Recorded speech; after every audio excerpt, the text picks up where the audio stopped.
Assalamualaikum, Bu Rini. Waalaikumsalam, Filia. Untuk wawancaranya, menurut pendapat Ibu nih, gimana sih pembelajaran geografi di sekolah yang selama ini Ibu udah pernah lihat? Kalau dari yang selama ini saya amati ya, untuk pelajaran geografi sendiri, alhamdulillah sampai saat ini selama saya melihat, mengamati anak-anak, gurunya Bu Fidia sendiri mengajar gitu, itu berjalan dengan baik, dengan lancar, lalu setiap pembelajaran juga selalu diarahkan dengan fenomena-fenomena terdekat.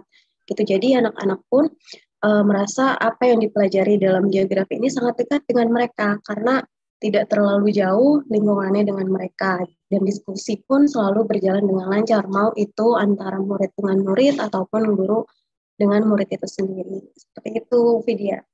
Baik, kemudian menurut pengalaman Bu Rini nih, bagaimana literasi geografi di sekolah gitu? Apakah kalau ya dari yang saya temukan dan saya amati, ini kan memang literasi geografi ini rendah ya, kita ketahui bersama, dan juga di sini ada datanya ya yang terkait dengan literasi geografi, mata pelajaran tertentu yang berkaitan dengan aspek spasial. Nah, ini juga rendah pemahaman siswa terkait dengan literasi geografi. Nah, menurut pengamatan Bu Rini sendiri, bagaimana terkait literasi geografi siswa di sekolah?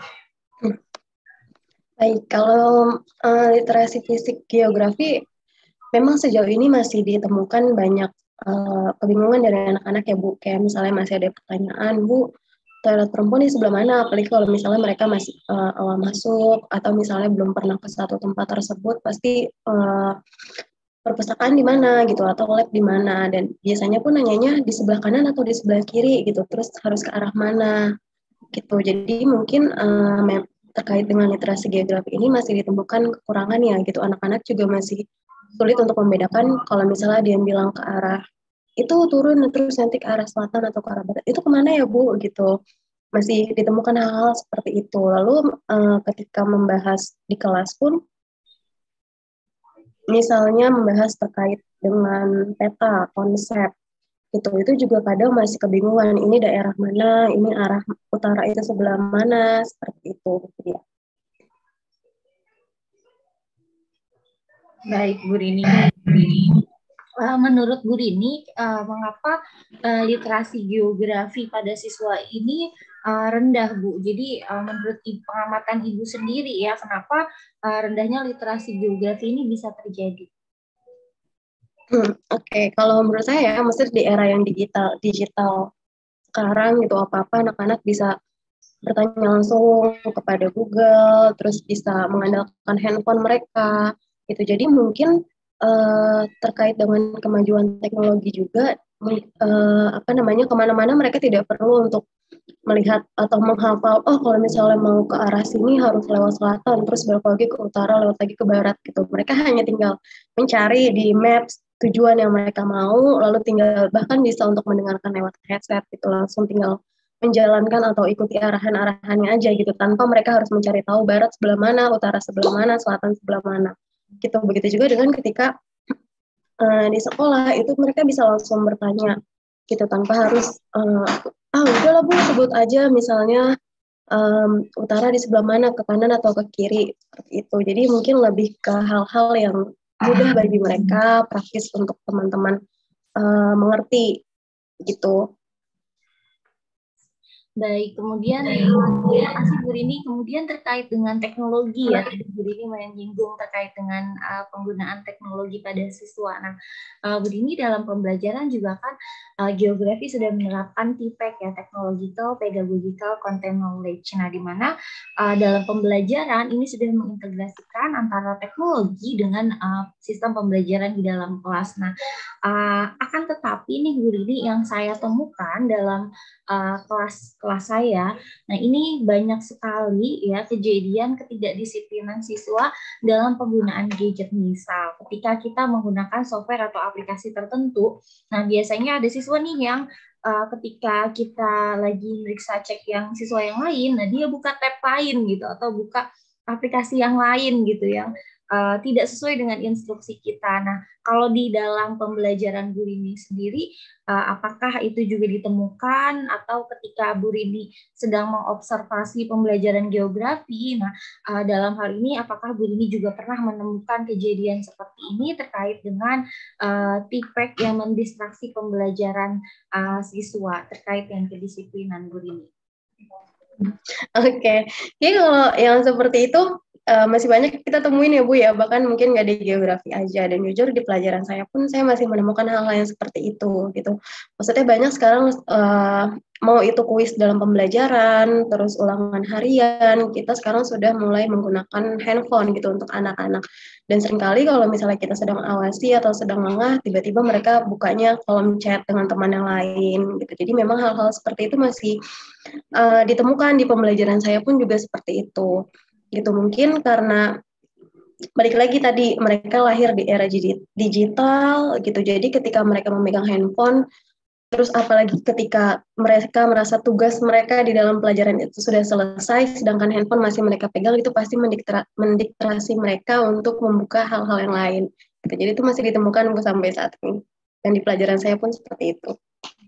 Baik, Bu Rini. Kemudian terkait dengan siswa nih, Bu. Kan memang di dalam kelas itu siswanya beragam ya, Bu. Terkait dengan karakter, termasuk juga kemampuan siswa. Nah, kemampuan siswa ini kan beragam ya. Ada siswa yang dengan kemampuan tinggi, ada siswa dengan kemampuan menengah, dan ada juga siswa dengan kemampuan yang rendah. Dan juga saya yakin ya bahwa setiap siswa itu pasti punya potensinya masing-masing. Nah, tapi dalam hal ini Bu Dini seringkali saya menemukan siswa dengan kemampuan yang rendah ini mengalami miskonsepsi dalam pembelajaran HOTS. Nah, kalau menurut pandangan atau observasi Bu Rini sendiri terkait hal ini bagaimana?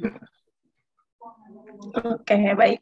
Iya, saya sepakat ya dengan yang tadi Bu Vidya bilang bahwa sebenarnya semua anak itu pada dasarnya sama gitu dari setiap kemampuan mereka gitu, tidak terbeda-beda kan. Golongan ini tidak pintar terus yang ini pintar, tidak, semuanya memiliki pola pikir dan cara berpikir yang sama. Cuman memang tingkat kemampuan untuk berpikirnya, waktu untuk menyerap si anak ini bisa berbeda-beda. Ada yang satu kali dengan penjelasan mereka, oh iya Bu paham gitu, dan itu benar-benar memang memahami, tapi bisa jadi ada yang paham tapi nanti ketika diberikan soal itu ada sedikit jawaban yang melenceng atau seperti apa tidak sesuai, dan hal-hal yang seperti itu saya rasa masih ditemukan sampai saat ini gitu. Jadi mungkin selama saya mengobservasi anak-anak yang seperti itu bisa ditanyakan terlebih dahulu gimana nih kendalanya ada di mana gitu, kekurangannya ada di mana, bagian mana yang tidak dipahami. Mungkin dari situ bisa membuka dialog dengan si anak tersebut. Biasanya kan mereka menyebutkan ya, ini Bu saya bingung cara menjawabnya yang di bagian mana gitu, harus seperti apa, poin-poin apa yang harus ada gitu. Nah itu mungkin bisa, kalau memang sudah dapat seperti itu, kita sudah mendapatkan dari si anaknya, bisa kita arahkan kembali, ini loh harusnya seperti ini gitu.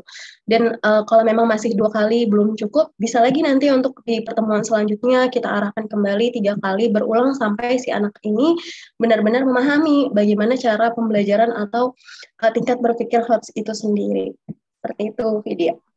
Baik, Bu Rini. Kemudian terkait dengan pembelajaran geografi, Bu. Jadi dalam pengamatan dan observasi saya sebagai guru mata pelajaran, nah ini ditemukan kesulitan belajar siswa pada materi tertentu, nah terutama materi geografi fisik. Nah, di mana siswa ini memandang bahwa geografi fisik ini adalah materi yang IPA banget gitu, yang sains gitu, sedangkan mereka adalah anak-anak sosial gitu, anak-anak IPS gitu, yang mereka memandang bahwa ini harusnya sains, bukan bidang kajian kita gitu.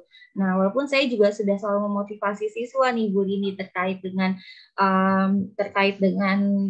mereka gitu ya, bahwa sosial dan sains itu berdampingan, bahwa mereka tidak bisa dipisahkan dalam kehidupan kita karena keduanya akrab nih dengan kehidupan kita. Nah, menurut observasi Bu Rini sendiri bagaimana terkait dengan kendala yang dihadapi, yaitu kesulitan belajar siswa pada materi geografi fisik?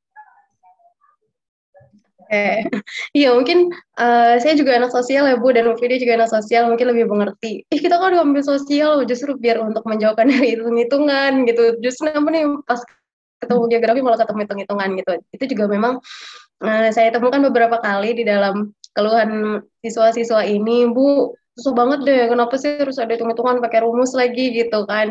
Dan sepakat juga yang tadi sudah Ibu bilang bahwa mungkin dalam menghadapi kendala itu kita bisa mengasih pengertian bahwa sosial dan sains itu walaupun kita makhluk sosial gitu, tapi di dalamnya tetap ada sains gitu. Apalagi dalam ilmu pengetahuan ya, yang secara ilmiah gitu. Mau itu sosial atau sains pasti berdampingan dan mungkin ketika memang si anak ini masih menanyakan, Bu, kenapa, bisa kita berikan contoh dengan lingkungan terdekat. Itu bahwa even itu sekalipun ini kan IPS banget, enggak, sebenarnya dalam IPS juga itu ada bentuk-bentuk sains gitu, bisa diberikan pengertian dari lingkungan-lingkungan terdekatnya mereka sehingga mereka ini bisa lebih mengerti dan memahami gitu bahwa yang memang kita hidup berdampingan gitu supaya dan mungkin untuk materi-materi yang berhitung seperti itu akan butuh effort atau usaha lebih ke anak-anak. Bisa jadi beberapa pertemuan supaya si anak-anak ini bisa lebih memahami karena otaknya mereka ini kan ada di bagian menganalisis dan menghafal ya rata-rata gitu. Jadi ketika nanti ketemu berhitung itu kendalanya ketahuan di mana mereka kurang untuk menghitung, jadi bisa dengan tidak cukup satu kali pertemuan gitu, bisa 2 atau sampai 3 kali seperti itu. Baik, Bu Rini. Terima kasih banyak atas wawancara dan diskusi kita hari ini. Semoga bahan pembicaraan kita tadi, wawancara kita tadi bisa bermanfaat ya, Bu Rini, bagi kemajuan pelajaran, kemudian juga terlebih lagi bisa membawa kemajuan bagi pendidikan di Indonesia. Baik, terima kasih banyak. Amin. Sama-sama, Vidya. Terima kasih juga sudah wawancara. Oke, Assalamualaikum. Ya. Waalaikumsalam.